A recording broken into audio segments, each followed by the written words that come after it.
कि आखिर स्थिति ऐसी क्यों आ गई। अखिलेश यादव कहते हैं कि होली गंगा जमनी तहजीब का त्योहार है और इसे भी धर्म में नफरत के तौर पर बदल दिया गया है। सबसे पवन सिन्हा मेरे साथ मौजूद हैं, हिंदू धर्मगुरु। मैं उनके पास चलूंगा। पवन जी, आपका स्वागत है। मैं आपसे ये जानना चाहता हूं कि इसके पहले होली पर इस तरह के बयान, इस तरह की तकरीरें, इस तरह के संकेत नहीं दिखाई दिए और पहली बार शायद इसलिए है कि 65 साल बाद जुमे की नमाज और होली एक साथ पड़ रही है।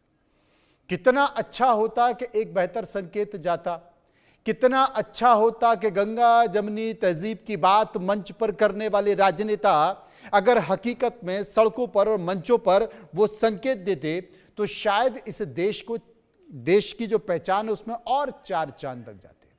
किताबों से निकलकर जो गंगा जमनी तहजीब की लाइन है शायद वो धरातल पर उतर आती, लेकिन दुर्भाग्य है कि ऐसा हो नहीं रहा और पूरे देश में होली मनाने और खेलने से ज्यादा चिंता इस बात की है कि कहीं जनाब सांप्रदायिक सद्भाव ना बिगड़ जाए, कहीं इस देश में दंगा ना हो जाए।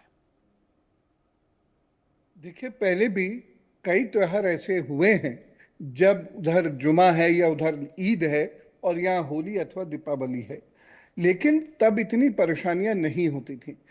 और ये परेशानी क्यों नहीं होती थी, मेरी बात को बहुत ध्यान से सुनिएगा। ये परेशानी इसलिए नहीं होती थी क्योंकि जो हिंदू समाज है ये अपने आप उन चीज़ों का ख्याल रखता था। आज हिंदू समाज अपने आप उन चीज़ों का ख्याल रखेगा, लेकिन जो आज हमारे मुस्लिम भाई बहन हैं वो ज़्यादा आक्रामक हो रहे हैं, एग्रेसिव हो रहे हैं और इसके पीछे राजनीति जो हो रही है उनको भड़काने की, वो उसे समझ नहीं रहे हैं। इसे बीजेपी बनाम अदर पार्टीज ना बना के इसको सिर्फ इतना देखिए कि एक शहर है, एक मोहल्ला है, वहाँ पर हम सब लोग मिलकर होली खेलें। जिसको नहीं खेलनी है, हिंदुओं में भी बहुत सारे लोग हैं जो होली नहीं खेलते हैं, वो अपने घरों में रहते हैं तो वो अपने घरों में रहें। बहुत सारे लोगों को रंग लगाने से परहेज होता है तो वो अपने घरों में सिमट के रहते हैं। जब होली पूर्ण हो जाती है तो स्नान आदि करके फिर बाहर आते हैं, तो ऐसा ही वो भी कर सकते हैं। लेकिन अगर हर जगह हम हटी कर लेंगे तो अब वो वक्त नहीं है। देखिए, दोनों ही जगह पर युवा है और युवा उस हट को नहीं समझते। हमारे बुजुर्गवार या मेरी उम्र के लोग भी उस हट को समझते थे, लेकिन आज नहीं समझेंगे। तो बदले हुए मौजू के साथ यदि हम अपने त्योहारों को मनाते हैं तो उधर भी वाह वाह होगी और इधर भी वाह वाह होगी और दोनों के बीच कोई क्लैश नहीं होगा। तो सीधी सी बात है, जिसको नहीं खेलना वो ना खेले, जिसको खेलना है वो खूब खेले।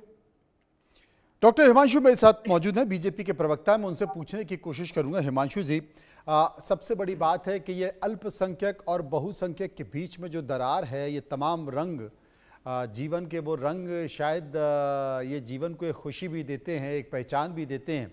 ये वो रंग हैं जो बताते हैं कि तमाम तकलीफ़ें हो, परेशानी हो, बेरोज़गारी हो, महंगाई हो या आपके अपनी कई सारी परेशानियां हो, पारिवारिक परेशानियां, उन सबको भूल के एक रंग में जुड़